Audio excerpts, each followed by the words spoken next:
Jumbo Mumbo Familia Angu. How's everybody doing? Uh, this is Ellie, and this is Eli-Ben-Eli, or Eli Belly. I contracted it to be Eli Belly. I hope everybody's doing well. Uh, I'm I'm in a ultra mellow, chill mood. The a very holy period of the year is passing, and for me, it's been so beautiful. It's been so peaceful and everything, and I'm just very very happy. I wanted to come on here and make a couple of observations. Uh, the channel that I spoke about with Bosco and Famela, it got an excellent recommendation from AM Carroll. The channel is called Hands United Green Life Trees. Uh, Wonderful, wonderful, wonderful channel. I just love it a great deal. I enjoyed it a great deal.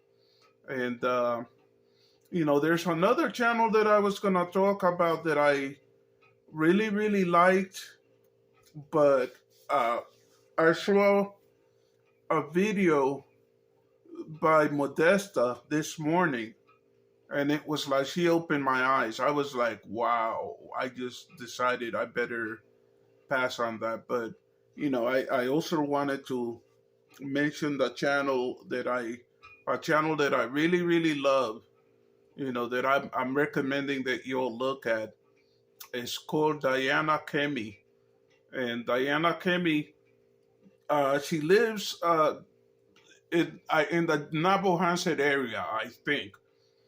Sometimes I wonder whether she doesn't live, well, she lives in another village. The point about her is she makes these wonderful, wonderful wonderful videos about different sites in the area, forests.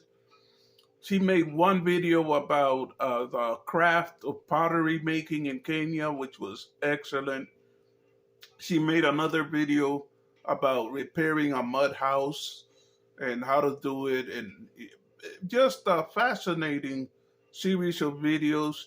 She's a gentle little soul. She doesn't beg. She doesn't insult anybody. She basically is her own person, and she exposed. She showed us how her church functions, and that was just really really excellent. I have nothing but love and respect for her, and I highly recommend her channel. As to my channel, you know what, I think I'm gonna take people's advice and not not be so focused on the numbers. Uh, I don't know what's going on currently with the numbers. I haven't checked because the main purpose of me being on here is to have fun and to enjoy myself, and I'm not gonna get caught up in that, But if it's the will of Allah that my channel grow, it will grow. If it isn't, it won't. You know, um, I'm just not necessarily everybody's cup of tea, and I listen to videos of people who have had channels, and in 1 week they have a couple of thousand followers and everything, and maybe the purpose of this channel is just for me to have fun.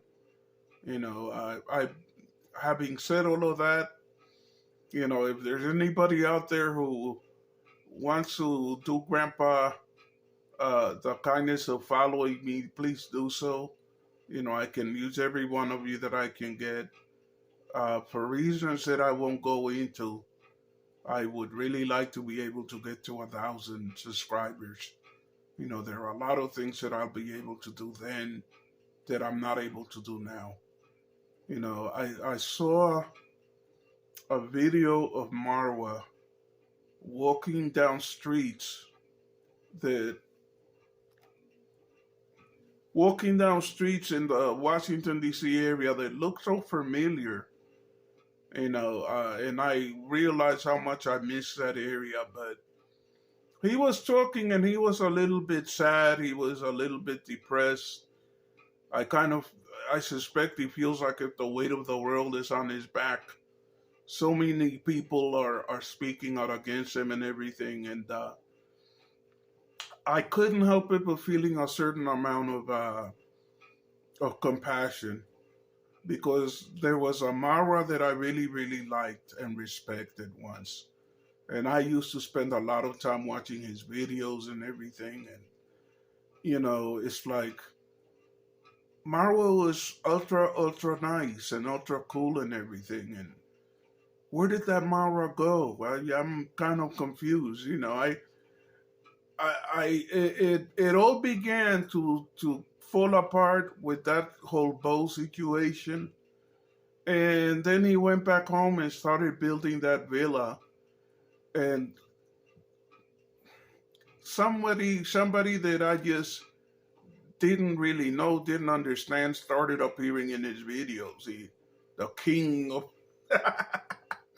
the king of Nabuhanset, ordering people around, telling, yelling at motorcycle riders as they were going by, pole pole, and just acting so entitled and everything. And that kind of, anyway, I just wish that the old Marwa that I would look at it, and he would be in some exotic locale, and he would be walking around a crowded street, and I wish that old Marwa would come back.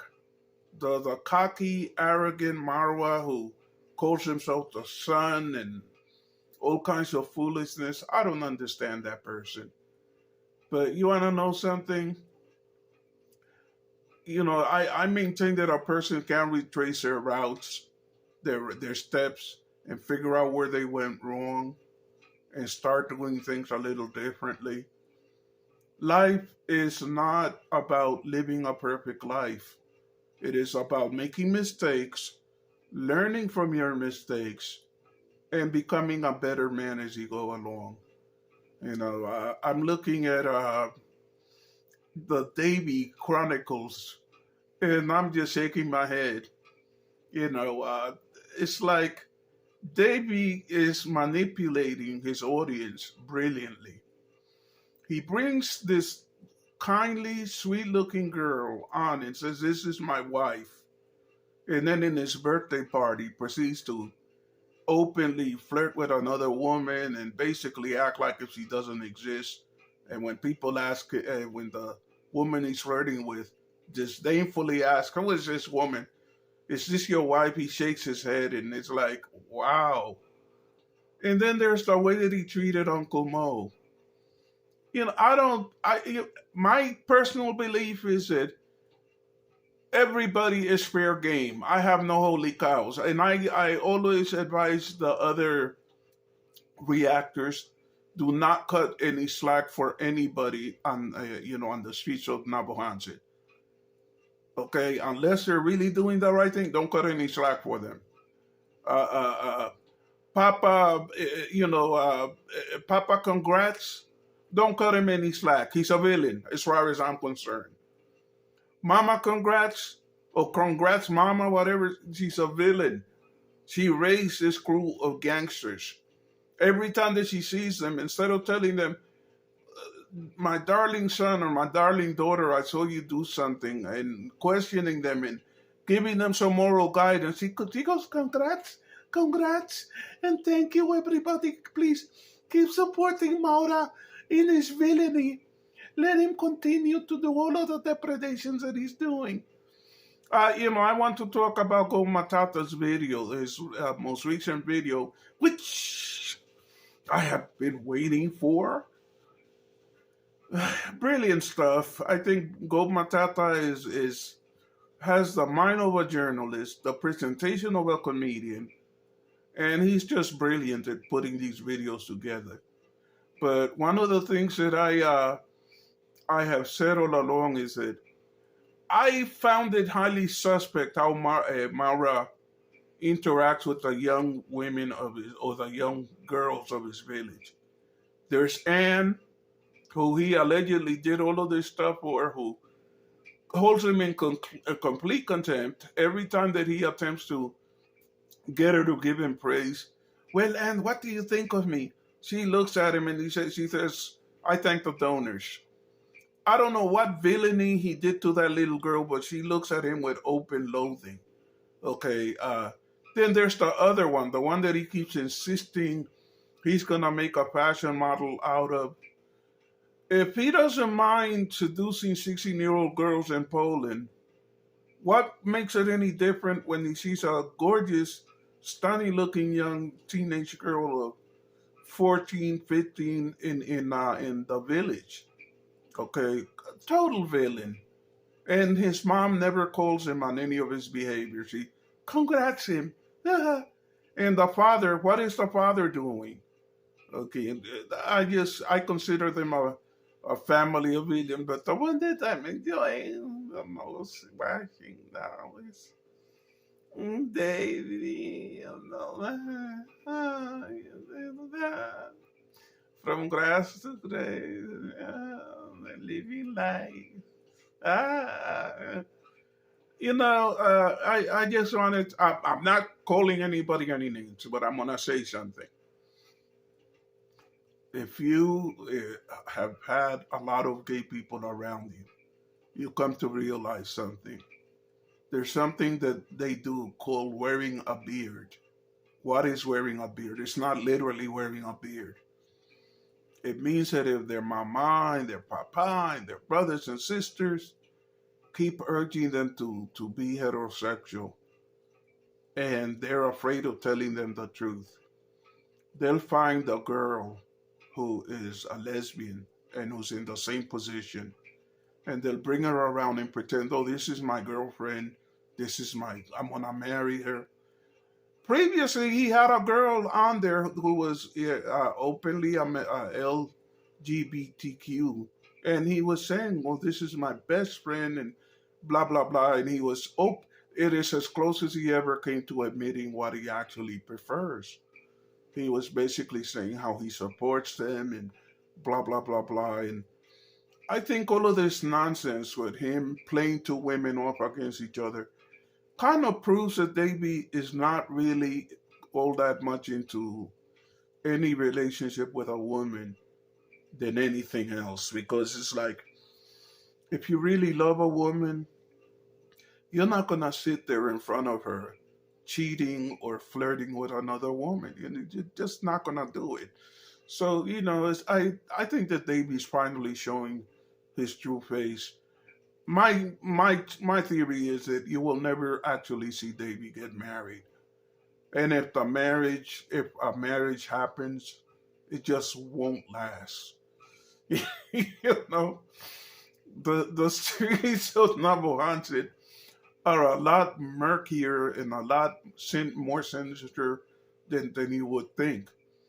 On the one hand, we have Marwa, who is beginning to look more and more like a sex fiend and a psychopath who's flying around the world, finding vulnerable women to take advantage of. And then on the other hand, you have somebody like Davy, the chameleon, talks like a little pussycat and basically gives every single circumstantial piece of indication that he is not really into women, but at the same time to please his mother and father. Oh, yes, this is my wife. I'm going to marry her. I mean, that little diabolical laugh. You whenever you hear that, those fake dreadlocks that he's wearing on his head. Two of them are going to stand out like devil's horn when he goes, and it's gonna indicate who he really is. I believe in God. I want to help build this church. The pathetic thing about that so-called birthday party is Mo is his little lapdog. Uncle Mo worships that kid. and he completely ignored him. Just completely ignored. He was. It's almost like if he was ashamed to acknowledge that Mo is his uncle and his best friend. He just completely ignored him. I found that heartbreaking, and Uncle Mo is gonna be Uncle no matter what. He's Uncle Mo, and then touchy things, but it was kind of pathetic. He was an outcast at that party. People were barely paying him any attention, and it's like, why did he invite him there in the first place? Okay, to any other reactor who might watch this, I just have this to say: all of that members of that family and all of the kids that he made into YouTubers. I call them the Marwa Mafia. They are all villains. They are all villains and do not feel sad about going after them. They deserve to be going after. You know, they deserve to be exposed for what they are. And a shout out to Cleo Bonnie and King of Tribals. I saw the last video that he did, and it was excellent. Shout out to African, Dominican African, and Mama Modesta did a tape the other day in which she showed exchange of messages in between Marwa and Ivan. Excellent stuff. I mean, shout out to all of the reactors. It's like the reactors are doing exactly what they should be doing. All of these wannabe people who want to create a cult of personality, a lot of them are just comment scammers. And you know what? They need to be exposed. Listen, if you haven't liked this video, please like it. If you haven't subscribed to my channel, please do so. And inshallah, my channel will continue doing better. I hope to get to 1,000, so that because there are things that I'm hoping to do. Oh, one last thing before I go that I wanted all of you to think about. There is a difference in between begging and busking. Busking is when here in the United States they do it. I know that they do it in Nigeria. Really, they do it throughout the world. You'll have a street, and there'll be a street musician singing or playing an instrument or telling jokes or telling stories, and they'll have a busker's ball on the ground or a can or something, and people will come of free will and put a little bit of money in it. There are a lot of people who make their living that way, and if they don't make their living that way, they supplement their income with it. That is a different thing. You are providing a service, freely, and people are freely choosing to compensate you for it. And so I owe an apology to Pastor Boxman and to any YouTuber that sees himself in that light. If you want to be a busker and you want to have your cash app on the channel, and you want to let people know your cash app because you figure that they might of free will want to give you something for the service you are providing them, because entertaining people is providing them with a service. If you want to do that, that isn't begging. Begging is sitting on your behind or standing on your feet, asking people to give you something when you have done nothing. If you're doing a commentary or some anything that entertains people, that engages people, that gives them a value, and they want to pay you for it, you're not begging, by accepting that. You're being like a busker. You're being like a street musician or a street teacher or a street preacher, or whatever. There's nothing wrong with that. And Pastor Boxman, I kept saying, please don't be turned into a beggar, blah blah blah blah. You're not turning into a beggar, and I apologize for that comment. I retract that comment.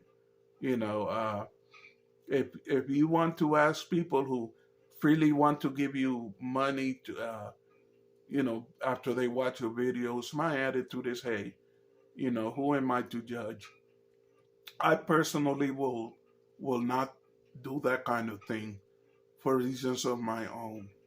But at the same time, much love and respect for the honest YouTubers who come here, provide a service and do something of value, and who are blessed by their viewers.